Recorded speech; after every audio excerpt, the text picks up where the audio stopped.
ಒಂದೇ ಒಂದು ಆಸೆಯು ತೋಳಲಿ ಬಳಸಲು. ನೈಟ್ ಡ್ರೈವಿಂಗ್ ಅವ್ರ ಜೊತೆಲ್ಲೇ ಹೋಗ್ತಾ ಇದ್ದೆ ನಾನು. ಆ್ಯಕ್ಚುಲಿಗೆ ಆ ಫೈನಲ್ ಡೇನು ಹೋಗ್ಬೇಕಾಯ್ತು. ಆ ಮೀಟಿಂಗಲ್ಲಿ ಯಾರೋ ಬರ್ತಾರೆ ಕಣೋ, ಏನೋ ಡಿಸಿಷನ್ಸ್ ತಗೋಬೇಕು, ನಾನು ಬೆಳಿಗ್ಗೆ ಹೊರಡ್ತೀನಿ ಅಂತೇಳಿ ನನಗೆ ಹೇಳಿದ್ದ. ಶಂಕರ್ ಹೋಗಿದ್ದಾರೆ ಅಂತ ಗೊತ್ತಾಗ್ಬಿಟ್ಟಿದೆ ಎಲ್ಲರಿಗೂ. ಪ್ರತಿ ಹಳ್ಳಿಯಲ್ಲಿ ನಿಲ್ಸ್ಬಿಟ್ಟು ನಮ್ಮ ಹಳ್ಳಿ ಒಳಗೆ ಬನ್ನಿ ಅಂತ ಹೇಳ್ಬಿಟ್ಟು ಬೆಂಗಳೂರು ಬರೋಷ್ಟು ಭಾಳ ಲೇಟ್ ಆಗೋದು. ಇವ್ರಿಗೆ ಫ್ಯಾನ್ಸ್ ಹೆಂಗೆ ಅಂತಂದ್ರೆ ಎಲ್ಲ ಹುಡುಗರು ಮಾತತ್ರ ಕಲ್ಲೊಡ್ಬಿಡ್ತಾರೆ, ಹುಡುಗರು ಅಂತ ಹುಡುಗರು. ಬಟ್ ನನಗೆ ಈಗ್ಲೂ ಅವ್ನು ಸತ್ತಿರೋದು ನನಗೆ ಗೊತ್ತೇ ಇಲ್ಲ, ನೋಡೇ ಇಲ್ಲ. ಈಗಲೂ ಕನ್ಸಲ್ಲಿ ಬರ್ತಾ ಇರ್ತಾನೆ ಅವಾಗ ಎರಡು ಚಕ್ಕೆ ಬರ ಬರ ಬರ ಹೋಗೋಣ ಅಂತ ಅಂದ್ಬಿಟ್ಟು ರೆಡಿ ರೆಡಿ ರೆಡಿ ಅನ್ಕೊಂಡ್ ಬರ್ತಾನೆ. ಕೇಳದೆ ನಿಮಗೀಗ ದೂರದಲ್ಲಿ ಯಾರೋ. ಸ್ಕ್ರಿಪ್ಟ್ ಎಲ್ಲ ಅವರೇ ಬರೆಯೋರು ಶಂಕರ್ನಾಗ್ ಸರ್? ಹಾಂ, ಶಂಕರ ಬರೆಯೋನು. ಮಾಲ್ಗುಡಿ ಡೇಸ್ಗೆ ಅದೆಲ್ಲ ಮರಿಯಂ ಜೇತ್ಪುರ್ ವಾಲಾ ಅಂದ್ಬಿಟ್ಟು ಬಾಂಬೆ ಅವರು ಅರುಂಧತಿ ಅವ್ರ ಜೊತೆಲಿ ಇರ್ತಾ ಇದ್ರು ಸ್ಕ್ರಿಪ್ಟ್ಗೆ. ಇದಕ್ಕೆಲ್ಲ ಒಂದು ಮುತ್ತಿನ ಕತೆಗೂ ಅವರೇ ಇದ್ದಿದ್ದು. ಕತೆ ಇವ್ರದ್ದು ಗಿರೀಶ್ ಕಾರ್ನಾಡ್ ಅವ್ರದ್ದು. ಮರಿಯಂ ಜೇತ್ಪುರ್ ವಾಲಾ ಅದಕ್ಕೆ ಸ್ಕ್ರಿಪ್ಟು ಇದೆಲ್ಲ ಮಾಡಿದ್ದು. ಇನ್ಫ್ಯಾಕ್ಟು ಅವರು ತೀರೋದಾಗ ನಾನೇ ಜೊತೆಯಲ್ಲಿದ್ದು, ಇವ್ರ ಜೊತೆಯಲ್ಲಿ ಗಿರೀಶ್ ಕಾರ್ನಾಡ್ ಅವ್ರ ಜೊತೆಯಲ್ಲಿ ಅವ್ರ ಸಾಂಗ್ ರೆಕಾರ್ಡಿಂಗ್ ಎಲ್ಲ ನಾನೇ ಮಾಡಿದ್ದೆ. ಇದು ಗಿರೀಶ್ ಕಾರ್ನಾಡ್ ಸಿನಿಮಾ ಅವ್ರದ್ದು, ಜೋಕುಮಾರ್ ಸ್ವಾಮಿಗೆ. ಆಮೇಲೆ ನೀವು ಹೋಗೋ ಅವ್ರ ಜೊತೆಯಲ್ಲಿ ಅಸೋಸಿಯೇಟ್ ಆಗಿ ಮಾಡೋ ಅವ್ರ ಜೊತೆಯಲ್ಲಿ ಅಂತಂದ. ನಾನು ಹೋಗಲ್ಲ, ಯಾಕೆಂದರೆ ಅವ್ರದ್ದೇ ಟೀಮ್ ಇರುತ್ತೆ, ಅವ್ರದ್ದೇ ಅಸೋಸಿಯೇಟ್ಸ್ ಇರ್ತಾರೆ, ಅವರು ನಿಮ್ಮ ಥರ ಇರಲ್ಲ ಅವರು ಅಂತಲೇ ಹೇಳಿದ್ದೆ. ಇಲ್ಲ ಕಣ ನೀನು ಹೋಗೋ ಜೊತೆಯಲ್ಲಿ ಅಂತ. ನಾನು ಹೋಗಲ್ಲ ಅಂತ.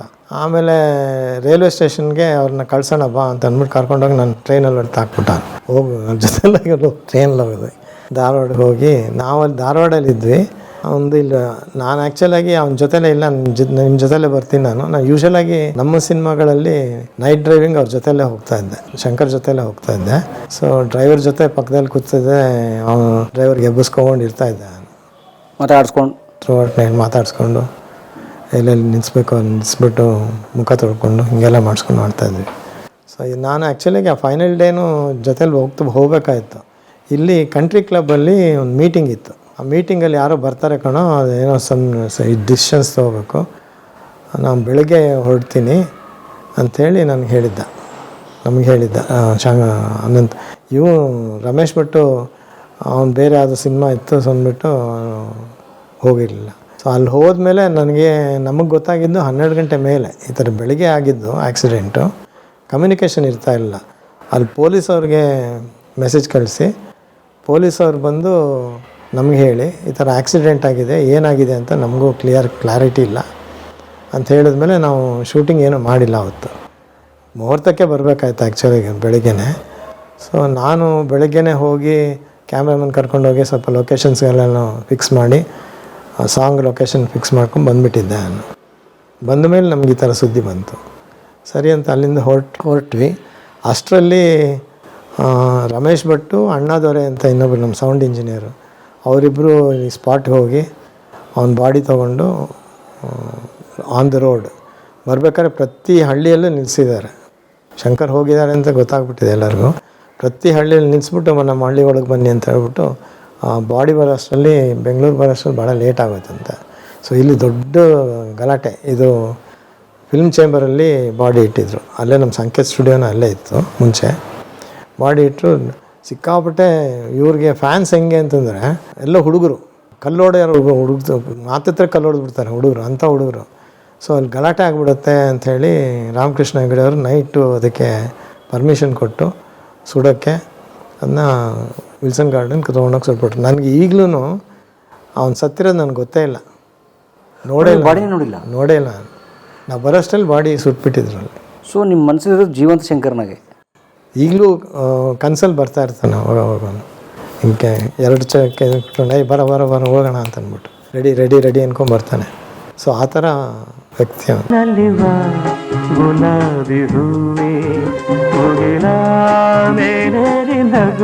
ಭಾಳ ಕ್ಲೋಸ್ ಆಗಿದ್ವಿ. ಇನ್ಫ್ಯಾಕ್ಟ್ ನನಗೆ ಹೇಳೋನು, ನೀನು ಬಂದರೆ ಒಂಥರ ಗುಡ್ ಲಕ್ ಅನ್ನೋ. ಯಾವುದೇ ಕೆಲಸ ಸ್ಟಾರ್ಟ್ ಮಾಡ್ಬೇಕಾರೆ ನಾನು ಕರ್ಕೊಂಡು ಹೊರಟೋಗೋನು. ನಾನು ಬಸವನಗುಡಿಯಲ್ಲಿ ಇರ್ತಾ ಇದ್ದೆ, ಫೋನ್ ಇರ್ತಾ ಇರಲಿಲ್ಲ. ಬೆಳಗ್ಗೆ ಫೋನ್ ಮಾಡಿ ಹೇಳ್ಬಿಡೋನು. ಬೆಳಗ್ಗೆ ಎದ್ದ ತಕ್ಷಣ ಫೋನ್ ಮಾಡಿಬಿಟ್ಟು ಇಂಥ ಕಡೆ ಬಾ, ನಾನು ಅಲ್ಲಿಂದ ಹೋಗೋಣ ಜೊತೆಯಲ್ಲಿ ಅಂತ ಹೇಳ್ಬಿಟ್ಟು ಹೋಗ್ತಾ ಇದ್ವಿ. ಜಾಸ್ತಿ ಬಸವನಗುಡಿ ಪೊಲೀಸ್ ಸ್ಟೇಷನ್ ಹತ್ರ ಬರೋರು ಅವ್ನ ಕಾರಲ್ಲಿ. ನಾನು ಅಲ್ಲೋಗಿ ನಿಂತ್ಕೋತಾ ಇದ್ದೆ, ಇಬ್ಬರ ಜೊತೆಲಿ ಹೋಗ್ತಾ ಇದ್ದೆ. ಶಂಕರ್ನಾಗ್ ಸರ್ ತೀರ್ಕೊಂಡ್ಮೇಲೆ ಏನು ಸಿನಿಮಾ ಬಿಟ್ಬಿಟ್ರಾ? ಇಲ್ಲ, ಅದಾದಮೇಲೆ ಅವ್ನ ಪ್ರಾಜೆಕ್ಟ್ಸ್ ಎಲ್ಲ ಅಂದರೆ ಕಂಟ್ರಿ ಕ್ಲಬ್ಬು ಭಾಳ ಹಾಫ್ ವೇ ಅಲ್ಲಿ ಇತ್ತು. ಅದು ಅರ್ಧ ಆಗಿತ್ತು. ಅದನ್ನ ಕಂಪ್ಲೀಟ್ ಮಾಡೋ ತನಕ ಇದ್ದು ಅರುಂಧತಿ ಅವರು 2 ಕಾಲೂ ಫ್ರ್ಯಾಕ್ಚರ್ ಆಗೋಗಿತ್ತು. ಸೊ ಅವರು ಮತ್ತೆ ವಾಪಸ್ ಬಂದು ಕ್ಲಬ್ ನೋಡ್ಕೊಳ್ಳೋ ಅಷ್ಟು ಚೈತನ್ಯ ಬರತನಕ ಇದ್ದು ಆ ಕ್ಲಬ್ಬಲ್ಲಿದ್ದ ಜನರಲ್ ಮ್ಯಾನೇಜರ್ಗೆ ಹೇಳಿದೆ, ನಾನು ಇನ್ಮೇಲೆ ಬರೋಕ್ಕಾಗಲ್ಲ, ಇಲ್ಲಾದ್ರೂ ದೂರ ಹೊಟ್ಟೋಗ್ಬೇಕು, ಒಂದು 2-3 ತಿಂಗಳು ಇರೋಕ್ಕಾಗಲ್ಲ ಅಲ್ಲಿ. ಸರಿ, ಅವರೇನು ಮಾಡಿದ್ರು, ಊಟಿಗೆ ಹೊಟ್ಟೋಗಿ ನೀನು, ಬಸವರಾಜ್ ಅಂತ 7 ಸ್ಟಾರು 5 ಸ್ಟಾರ್ ಹೋಟ್ಲು ಅಂತ ಮೈಸೂರಲ್ಲಿ ಒಂದು ಹೋಟ್ಲಿದೆ ಅವ್ರದ್ದು. ಸೊ ಆ ಹೋಟ್ಲು ಅವ್ರದ್ದೊಂದು ಹೋಟ್ಲಿತ್ತು ಇದರಲ್ಲಿ ಊಟಿಯಲ್ಲಿ. ಅದು ಸೇಲ್ಗೆ ಇಟ್ಟಿದ್ದಾರೆ ಕಣ, ನೀವು ಅಲ್ಲಿ ಹೋಗಿ ಇರಿ 1-2 ತಿಂಗಳು, ನಾನು ಹೇಳ್ತೀನಿ ಅವ್ರಿಗೆ ಅಂತೇಳಿ ಫೋನ್ ಮಾಡಿಸಿ ಅಲ್ಲಿ ಕಳಿಸ್ಬಿಟ್ರು. ಯಾರು? ನಮ್ಮ ಮ್ಯಾನೇಜರು. ಸೊ ಅದು ಸೇಲ್ ಆಗುತ್ತೆ, ನೀವು ಸುಮ್ಮನೆ ಅಲ್ಲಿರಿ ಹೋಗಿ ಅಂತ ಹೋಟ್ಲಲ್ಲಿ ಸ್ವಲ್ಪ ದಿವಸ ಅಂತ. ಸೊ ಅಲ್ಲಿ ಮ್ಯಾನೇಜ್ಮೆಂಟ್ ಜೊತೆಯಲ್ಲಿ ಒಂದು 2 ತಿಂಗಳು ಇದ್ದೆ ಅಲ್ಲಿ. ಅದ್ರ ಹಿಂದಿನ ರೋಡಲ್ಲೇ ಬರೀ ಆ್ಯಕ್ಟ್ರ್ಗಳಿದೆ, ಅಲ್ಲಿ ಸ್ಮಾಲ್ ಹೋಟ್ಲ್ಗಳಿದೆ, ಹಿಂದಿ ಆ್ಯಕ್ಟ್ರ್ಗಳದೆಲ್ಲನು ಊಟಿಯಲ್ಲಿ. ಅಲ್ಲಿದ್ದು ಆಮೇಲೆ ಬಂದಮೇಲೆ ಒಂದಷ್ಟು ದಿವಸ ಅದೇ ಈ ಉದಯ ಟಿ ವಿ ಸ್ಟಾರ್ಟ್ ಆಯಿತು. ಶ್ರೀನಾಥ್ ಅವ್ರು ನಮ್ಮ ಜೊತೆಲಿ ಬಂದಿರೋ ಅಂತಂದರು. ಸೊ ಇದ್ದೆ. ಆಮೇಲೆ ಝೀ ಟಿ ವಿಗೆ ಹೊಟ್ಟೋದೆ. ಝೀಯಲ್ಲಿ ಒಂದು 10 ಇಯರ್ಸು, ಲಾಸ್ಟ್ ಒಂದು 3 ಮಂತ್ಸ್ವರೆಗೂ ಅಲ್ಲೇ ಇದ್ದೆ, ಅಲ್ಲಿ 6 ಮಂತ್ಸ್ವರೆಗೂ. ಆಮೇಲೆ ಒಂದು ಸ್ವಲ್ಪ ಮೆಡಿಕಲ್ ಇದರಿಂದ ಒಂದು ಸ್ವಲ್ಪ ಆಚೆ ಬಂದೆ. ಅಲ್ಲೊಂದು ಇದು ಇದೆ ನೋಡಿ, ಝೀ ಟಿ ವಿ. ಅದು. ಸೊ ಇದೊಂದು 7 ಇಯರ್ಸ್ ಆದಮೇಲೆ ನಾನು ಝೀ ಟಿ ವಿಯಲ್ಲಿ ಕೊಟ್ಟಿದ್ದಿದ್ದು. ಥ್ಯಾಂಕ್ ಯು ಅಂತ. ಅದೇನಾಯಿತು, ಅಲ್ಲಿ ಮ್ಯಾನೇಜ್ಮೆಂಟ್ ಚೇಂಜ್ ಆಯಿತು. ಮ್ಯಾನೇಜ್ಮೆಂಟ್ ಅಂದರೆ ಮೇಯ್ನ್ ಇದು ಚೇಂಜ್ ಆದ್ರಲ್ಲಿ. ಆಗಿದ ತಕ್ಷಣ ಅವ್ರೇನು ಮಾಡಿದ್ರು, ಎಂಪ್ಲಾಯೀಸ್ ಆಗಿರೋರ್ನೆಲ್ಲನೂ ಫ್ರೀಲಾನ್ಸ್ ಮಾಡಿಬಿಟ್ರು. ಅದೇ ಎಂಪ್ಲಾಯೀಸೇ, but you are not employ here, but you are a freelancer. ಆ ಥರ ಮಾಡಿದರು. ಫ್ರೀಲಾನ್ಸರ್, ಫಿಕ್ಸ್ ಸ್ಯಾಲ್ರಿ ಇಲ್ಲ, ವರ್ಕ್ ಮಾಡಿದ ಸ್ಯಾಲ್ರಿ. ವರ್ಕ್ ಮಾಡಿದ ಸ್ಯಾಲ್ರಿ ಅಷ್ಟೇ. ಅದು ಬಟ್ ವರ್ಕ್ ಮಾಡಿದಷ್ಟು ಅಂತಂದರೆ ಮತ್ತು ಎಲ್ಲಿ ಮಂತ್ಲಿ ಪೇಮೆಂಟೇ ಇತ್ತು ಅವ್ರಿಗೆಲ್ಲನೂ. ನಮಗೂ ಮಂತ್ಲಿ ಪೇಮೆಂಟೇ ಇತ್ತು. 6 ಮಂತ್ಸ್ ಆಯಿತು. ನನಗೆ ಮೇಜರ್ ಆಪ್ರೇಷನ್ ಆಯಿತು, ಓಪನ್ ಹಾರ್ಟ್ ಸರ್ಜರಿ ಆಯಿತು. ಹಾಗಾಗಿ ನಾನು ರೆಸ್ಟಲ್ಲಿ ಇದ್ದೀನಿ ಈಗಲೂ. How old are you? 66. Shankar sir ಇದೆ ಎಷ್ಟು ವರ್ಷ ವಯಸ್ಸು ಅವ್ರಿಗೆ? ಅವ್ರು ನಮ್ಮಷ್ಟೇ ಇತ್ತು, ನಮ್ಮ ಥರನೇ 66 ಆಗಿದೆ. ಸೇಮ್ ಏಜ್ ಇವರು? ನನಗೆ ಸ್ವಲ್ಪ ದೊಡ್ಡವರು, 70 ಆಗಿರೋದು ಅವ್ರಿಗೆ. ರಮೇಶ್ ಭಟ್ ನಮಗಿಲ್ಲ, ಎಲ್ಲ ದೊಡ್ಡವರು. ಅವರು 75 76 ಆಗಿರ್ಬೇಕು. ಅವರು ಅನಂತ್ನಾಗ್ಗಿಂತ 1 ವರ್ಷ ಚಿಕ್ಕವರು. ಅನಂತ್ನಾಗ್ಗಿಂತ 1 ವರ್ಷ ದೊಡ್ಡವರು ರಮೇಶ್ ಭಟ್. ಅದೇ ನಮ್ಮ ಥರ ಇರ್ತಾಯಿದ್ರು ಇದ್ದಿದ್ರೆ. ಆ್ಯಂಡ್ ಕನ್ನಡ ಇಂಡಸ್ಟ್ರಿ ಎಲ್ಲ ಹೊಟ್ಟೋಗಿರೋದು, ನಮ್ಮದೇ ಒಂದು ಚಾನಲ್ ಇರೋದು, ಈ ಥರ ಆಗಿ OTT ಇರೋದು, ಎಲ್ಲ ಇರೋದು. ಓಕೆ. ಈ ಲೈನಲ್ಲಿ ಏನೇನು ಬೇಕೋ ಅವೆಲ್ಲ ಮಾಡ್ಕೊಳ್ತಿದ್ದೆ. ಆ್ಯಕ್ಚುಲಾಗಿ ಅವ್ರದ್ದೇನಾಗಿತ್ತು, ದೂರದರ್ಶನ್ಗೆ ಇದು ಮಾಲ್ಗುಡಿ ಡೇಸ್ ಮಾಡಿದ್ಮೇಲೆ ಕನ್ನಡ ಚಾನಲಲ್ಲಿ ಏನಾದರೂ ಮಾಡೋಣ ಅಂತ ಅಂದ್ಬಿಟ್ಟು ಯಾವುದೋ ಒಂದು 2-3 ಪ್ರೋಗ್ರಾಮ್ ಮಾಡಿದ್ರು ಕನ್ನಡ ಚಾನಲ್ಗೆ. ಮಾಡಿಬಿಟ್ಟು ನಮ್ಗೆ ಸ್ಲಾಟ್ ಸಿಗ್ತಾ ಇರಲಿಲ್ಲ. ಅವಾಗ ದೊಡ್ಡ ಕ್ಯೂ ದೂರದರ್ಶನಲ್ಲಿ. ಝೀ ಟಿ ವಿ ಸ್ಟಾರ್ಟ್ ಆಯಿತು ಅವಾಗ, ಪ್ರೈವೇಟ್ ಚಾನಲ್ಲು. 5 o'clock ಸ್ಟಾರ್ಟ್ ಆಗೋದು. ಸೊ ಅಲ್ಲಿ ಸುಭಾಷ್ ಚಂದ್ರ ಅವ್ರನ್ನ ಇವ್ರು ಭೇಟಿ ಮಾಡಿ, ನಮ್ಗೆ 2 hours ಕನ್ನಡ ಓಡಿಸ್ತೀವಿ ನಾವು, 2 hours ನಮಗೆ ಕೊಡಿ ಅಂತ. ಅವ್ನು ನೈ ಹಿಂದಿ ಬಿಟ್ಟು ನಾವು ಯಾವುದಕ್ಕೂ ಕೊಡೋಲ್ಲ ಅಂದ್ಬಿಟ್ರು. ಹಿಂದಿನೇ ಮಾಡ್ತೀವಿ, ಹಿಂದಿ ಬಿಟ್ಟು ಬೇರೆ ಯಾವ ಲ್ಯಾಂಗ್ವೇಜ್ ಕೊಡೋಲ್ಲ ಅಂದ್ಬಿಟ್ಟು. ಸೊ ಅವಾಗ ಅವರು ಸುಭಾಷ್ ಚಂದ್ರನ ಭೇಟಿ ಮಾಡಿದರು. ಅವರು ಚಾನಲಲ್ಲಿ 2 hours ಟೈಮ್ ತೊಗೊಳ್ಳೋಣ ಅಂತ. ಈಗಿದೆ ಅವ್ರದ್ದೇ ಶಂಕರ್ ಸರ್ ಇದೇ ನಮ್ಮದೇ ಚಾನಲ್ ಇರೋದು.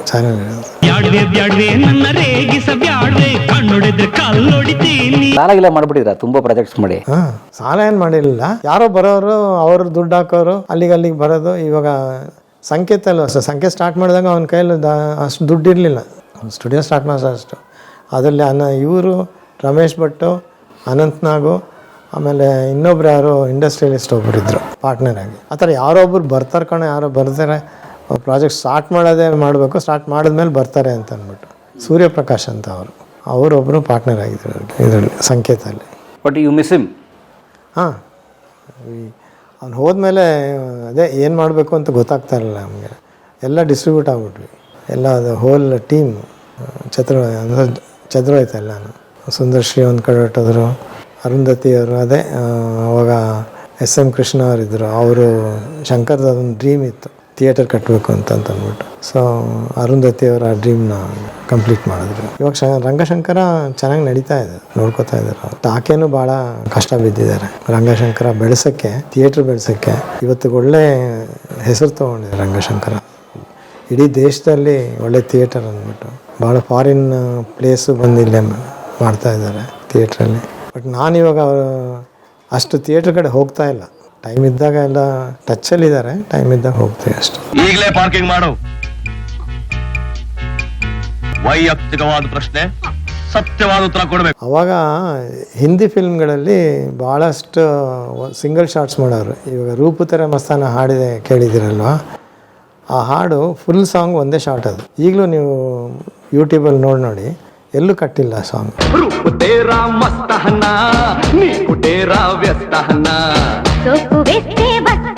ಸಾಂಗಲ್ಲಿ ಫುಲ್ ಸಾಂಗ್ ಒಂದೇ ಶೀಟ್. ಆ ಥರ ಅವ್ರು ರಿಸ್ಕ್ಗಳು ತೊಗೊಳೋರು, ಅಂದರೆ ಆ ಥರ ಬ್ಯೂಟಿಫುಲ್ ಇದನ್ನು ಮಾಡೋರು ಟೆಕ್ನಿಷಿಯನ್ಸ್. ಅದೇ ಥರ ಇವನಿಗೂ ಅದು ವರ್ಕೌಟ್ ಆಗ್ತಾಯಿತ್ತು, ಮೈಂಡಲ್ಲಿ ಅದೇ ನಡೀತಾ ಇರ್ತದೆ. ಆ್ಯಂಡ್ ಇನ್ಫ್ಯಾಕ್ಟ್ ಅವರು ಗಿರೀಶ್ ಕಾರ್ನಾಡ್ ಅವರು ಸೆಟ್ ಹಾಕಿದಾಗ ಒಂದೇ ಶಾಟಲ್ಲಿ ಒಂದು ಸೀನ್ ಫುಲ್ ಸೀನ್ ಮಾಡೋರು. ಆ ಸೀನ್ ಮಾಡಿದಾಗ ಸ್ಟುಡಿಯೋ ಸೆಟ್ ಆದರೆ ಸೆಟ್ಟು ಸೆಂಟ್ರ್ ವಾಲ್ ಮೇಲೆ ಎದ್ದೊಳುತ್ತೆ, ಕ್ಯಾಮ್ರಾ ಕೆಳಗಡೆ ಹೋಗುತ್ತೆ, ಆಮೇಲೆ ಇದು ಇಳಿಯುತ್ತೆ, ಇಲ್ಲಿ ಸೀನ್ ನಡೀತಾ ಇರುತ್ತೆ, ಆಮೇಲೆ ಇದು ಎದ್ದೊಳುತ್ತೆ, ಹಿಂಗೆ ಹೋದ ತಕ್ಷಣ ಅಲ್ಲಿ ಇನ್ನೊಂದು ರೂಮಲ್ಲಿ ಇನ್ನೊಂದು ಸೀನ್ ನಡೆಯುತ್ತೆ ಒಂದೇ ಶಾರ್ಟಲ್ಲಿ. ಯಾವ ಫಿಲ್ಮ್ ಅವ್ರು ಮಾಡಿದಾರಲ್ಲ ಸರ್ ಹಿಂದಿ ಫಿಲ್ಮ್ಗಳು, ಉತ್ಸವ ಅದೆಲ್ಲ ಆ ಥರದ್ದು ಸುಮಾರು ಶಾರ್ಟ್ಸ್ ಎಲ್ಲ ಮಾಡಿದ್ದಾರೆ. ಅದ್ರ ಕೀನಾಗಿ ನೀವು ನೋಡಿದ್ರೆ ಟೆಕ್ನಿಕಲ್ ಆಗಿ ಈ was a very great technician Shankar Nag. So ಆ ಥರದ ಶಾರ್ಟ್ಸ್ ಎಲ್ಲ ಭಾಳ ಮಾಡ್ತಾಯಿದ್ದಾರೆ. ಇನ್ಫ್ಯಾಕ್ಟ್ ಜನ್ಮದ ಅನುಬಂಧದಲ್ಲಿ ಒಂದು ಹಾರ್ಸ್ ಜೋರಾಗಿ ಬಂದು ಒಂದು ಗೇಟ್ ಇರುತ್ತೆ, ಗೇಟ್ ಹೊಡ್ಕೊಂಡು ಒಳಗಡೆ ಹೋಗ್ಬೇಕು. ಅಲ್ಲಿ ಸುಂದರ್ ಕೃಷ್ಣ ಇರ್ತಾರೆ, ಅವ್ರ ಜೊತೆ ಫೈಟ್ ಒಂದು ಇರುತ್ತೆ. ಆ ಹಾರ್ಸ್ ಏನಾಗುತ್ತೆ ಅಂತಂದರೆ, ಹಾರ್ಸ್ ಭಾಳ ಸೆನ್ಸಿಟಿವ್ ಅನಿಮಲ್. ಅದು ಜೋರಾಗಿ ಬರೋದು, ಅದು ಗೇಟ್ ಹತ್ರ ಬಂದು ನಿಂತ್ಕೊಂಡ್ಬಿಡೋದು. ಇದು ಸ್ಲೋ ಮೋಷನ್ ಶಾರ್ಟ್ ಬೇರೆ, 1000 ಫೀಟ್ ಇದಾಕ್ಬಿಟ್ಟು ಮಿಚಲ್ ಕ್ಯಾಮ್ರಲ್ಲಿ ಶೂಟಿಂಗ್ ಅದು. ಸೊ ಆ 1000 ಫೀಟ್ ರನ್ಔಟ್ ಆಗಿಬಿಡೋದು ಒಂದ್ಸಲಿ, ಅದು ಹೋಗ್ತಾನೆ ಇಲ್ಲ ಹಾರ್ಸು. ಅದು ಅಷ್ಟು ಸೆನ್ಸಿಟಿವ್, ಅದು ಹೊಡೆಯುತ್ತೆ, ಅದಕ್ಕೆ ಗೇಟ್ ಬೀಳುತ್ತೆ ಅಂತ ಗೊತ್ತು. ಆ ಗೇಟ್ ಹೊಡೆದಾಗ ಬಟ್ ಆ ಗೇಟ್ನೆಲ್ಲ ಕಟ್ ಮಾಡಿ ಸುಮ್ಮನೆ ಹಿಂಗೆ ಮುಟ್ಟಿದ್ರೆ ಬಿದ್ದೋಗಂಗೆ ಮಾಡಿದರು. ಬಟ್ ಆದರೂ ಹಾರ್ಸ್ ಅದನ್ನ ನಾನು ಅಕ್ಸೆಪ್ಟ್ ಮಾಡ್ತಾ ಇರಲಿಲ್ಲ. ಆಮೇಲೆ ಮತ್ತೆ ಆ ಹಾರ್ಸಿಗೆ ಇದೆಲ್ಲ ಕಣ್ಣು ಕಟ್ಟಿ ಇದೆಲ್ಲ ಭೂಮಿ ಅದೆಲ್ಲ ಇದು ಮಾಡಿ ಸಾಫ್ಟ್ ಮಾಡಿ ಅದು ಬೇರೆ ಕಡೆ ಬಂದಿದೆ ಅನ್ನೋ ಥರ ಅದನ್ನು ತಿರ್ಗಾ ಹೋಗಿ ಅದನ್ನ ಶಾರ್ಟ್ ಆ ಥರ ಶಾರ್ಟ್ ಮಾಡಿದ್ದು. ಅದು ಗೇಟ್ ಇಟ್ಟು ಓಡಿಸಿ ಅದನ್ನು ಹೋಗಿ ಅದು ಫೈಟ್ ಮಾಡ್ತಾನೆ. ಸೊ ಅದು ಸೀನ್ ಅದು ಒಂದು ಶಾರ್ಟಲ್ಲಿ ಒಂದು ಸೀನ್ ಮಾಡಿದ್ದಾರೆ ಸುಂದರ್ ಕೃಷ್ಣ ಜೊತೆ. ಆ್ಯಕ್ಟರ್ಸು ಕೇಪಬಲ್ ಅಂದಾಗ ಅವ್ನು ಈ ಥರದ್ದೆಲ್ಲ ಉಪಯೋಗಿಸ್ಕೋತಾ ಇದ್ದ. ಎಕ್ಸ್ಪೆರಿಮೆಂಟ್ ಏನಲ್ಲ, ಕೇಪಬಿಲಿಟಿ ಗೊತ್ತಾದಾಗ ಮಾಡ್ಸೋರು ಅವ್ರ ಕೈಯಲ್ಲಿ ಆ್ಯಕ್ಟ್ ಮಾಡ್ಸೋರು. ಅದೇ ಪ್ರಭಾಕರ್ ಜೊತೆಯಲ್ಲಿ ಫೈಟ್ಗೆ ಬಂದಾಗ ಜನ್ಮದ ಅನುಬಂಧ ಅಲ್ಲಿ ಒಂದೇ ಶಾರ್ಟಲ್ಲಿ ಮಾಡಿದ್ದಾರೆ ನೋಡಿ. ಅದರಲ್ಲಿ 2 ಕಡೆ ಡ್ಯೂಪ್ ಬರ್ತಾರೆ ಹೋಗ್ತಾನೆ, ಗೊತ್ತಾಗಲ್ಲ. ಅದು ಲಾಂಗ್ ಶಾರ್ಟಲ್ಲಿ ಹೊಟ್ಟೋಗುತ್ತೆ, ಕ್ಯಾಮ್ರಾ ಲಾಂಗಲ್ಲಿ ಹೋಗುತ್ತೆ. ಅವಾಗ ಡ್ಯೂಪ್ ಎಂಟ್ರ್ ಆಗ್ತಾನೆ, ಇವ್ರು ಆ ಕಡೆ ಇರ್ತಾರೆ, ಕ್ಯಾಮ್ರಾ ಹತ್ರ ಬಂದ ತಕ್ಷಣ ಅವ್ರಿಗೆ ಗೊತ್ತಾಗುತ್ತೆ. ಇದರಲ್ಲಿ ಆಕ್ಸಿಡೆಂಟಲ್ಲಿ ಒಂದು ಸೀನ್ ಇದೆಯಲ್ಲ, ಆ ಧರ್ಮಾಧಿಕಾರಿ ತನ್ನ ಮನೆ ಒಳಗಡೆ ಎಲ್ರಿಗೂ ಸ್ವೀಟ್ ಕೊಟ್ಕೊಂಡು ಏನೋ ಹೇಳ್ತಿರ್ತಾರಲ್ಲ, ನಮ್ಗೆ ಸಪೋರ್ಟ್ ಮಾಡಿ ಅಂತ. ಆ ಥರ ಭಾಳ ಲೆಂತಿ ಶಾರ್ಟ್ಸ್ ಮಾಡಿ ಕೊನೆಗೆ ಬಂದು ಫೋನ್ ಎತ್ಕೊಳ್ಳೋ ಕಟ್ಟಾಗುತ್ತದೆ. ಆ್ಯಂಡ್ ಮಾಲ್ಗುಡಿ ಡೇಸಲ್ಲೂ ಅಷ್ಟೇ, ಅದು 100-120 ಫೀಟ್ ಟ್ರಾಲಿ ಹಾಕ್ಬಿಟ್ಟು ಶೂಟ್ ಮಾಡೋಣ. ಇನ್ಫ್ಯಾಕ್ಟ್ ಒಂದು ಮುತ್ತಿನ ಕಥೆಯಲ್ಲೂ ಅಷ್ಟೇ, ಅಣ್ಣವ್ರ ಕೈಯಲ್ಲಿ ಅಣ್ಣವ್ರ ಕೆಪಾಸಿಟಿ ಇರ್ತಲ್ಲ ನೋಡಿ. ಒಂದೊಂದು ಶಾರ್ಟಲ್ಲೇ ಸಾಂಗು ಮಲ್ಲಿಗೆ ಹೂ ಅಂತ, ಅದಕ್ಕೆ ಅಣ್ಣವರು 1 ಕಿಲೋಮೀಟ್ರ್ ದೂರ ಹೋಗಿ ಬಂದು ಒಂದು ಚೇಳು ಕಚ್ಬಿಡುತ್ತೆ, ಮಗನ ಚೇಳು ಕಚ್ಚುತ್ತೆ. ಆ ಸೀನ್ ಮಾಡ್ಬೇಕಾದ್ರೆ ಭಾಳ ದೂರ ಹೋಗಿದ್ರು ಅವರು, ಹೋಗ್ಬಿಟ್ಟು ಬಂದು ಉಬ್ಸ ಬರ್ಬೇಕು ಮೇಲೆ ಅಂದ್ಬಿಟ್ಟು ಅವ್ರು ಬಂದು ಆ ಥರ ಮಾಡೋರು. ಬೇಡ ಅಂದ್ರೂ ಮಾಡೋರು ಅವರು, ಇಲ್ಲ ಇಂಪ್ಯಾಕ್ಟ್ ಬೇಕದು ಅಂತ. ಸೊ ಅದನ್ನೆಲ್ಲ ಯೂಸ್ ಮಾಡೋರು. Great but dedicated, very dedicated. ಅಣ್ಣವ್ರಿಗೆ ಇವ್ರ ಭಾಳ ಇಷ್ಟ. ಇನ್ಫ್ಯಾಕ್ಟ್ ಭಾಳ ಸತಿ ಬರೋರು. ಇನ್ನೂ ಹೇಳಬೇಕು ಅನ್ನೋಕೋದ್ರೆ, ಇದರಲ್ಲಿ ಮಾಲ್ಗುಡಿ ಡೇಸಲ್ಲಿ ಪುನೀತ್ ಆ್ಯಕ್ಟ್ ಮಾಡಬೇಕಾಯ್ತು. ಅವಾಗ ಅವನು ಚಿಕ್ಕ ಹುಡುಗ ಒಂದು ಇದರಲ್ಲಿ ಒಂದು ಕಥೆಯಲ್ಲಿ. ಆಮೇಲೆ ಡೇಟ್ಸ್ ಇರಲಿಲ್ಲ ಅಂತಂದ್ಬಿಟ್ಟು ಮತ್ತೆ ಮಂಜುಗನ ಹಾಕ್ಕೊಂಡು ಮಾಡಿದ್ದು. ಇದ್ರದ್ದು ಸ್ವಾಮಿ ಇವಂದೇ ಫಿಕ್ಸ್ ಆಗಿತ್ತು. ಇನ್ನೊಂದಿದೆ ಸ್ವಾಮಿ ಬಿಟ್ಟು ಕಥೆಯಲ್ಲಿ, ಅದರಲ್ಲೇ ಮಂಜು ಮಾಡಿದ್ದಾನೆ ಅದೇ ಕಥೆಯಲ್ಲಿ. ಅದಕ್ಕೆ ಪುನೀತನ ಟ್ರೈ ಮಾಡಿದ್ದು. ಡೇಟ್ಸ್ ಇಲ್ಲ, ಡೇಟ್ ಸಿಗ್ತಾ ಇಲ್ಲ. ಅವಾಗ ಒಂದು 2-3 ಪಿಕ್ಚರ್ ಬ್ಯುಸಿ ಇದ್ರು ಅವರು. ಯಾವ ಶಿಲ್ಪಿ ಕಂಡ ಕನಸು ನೀನು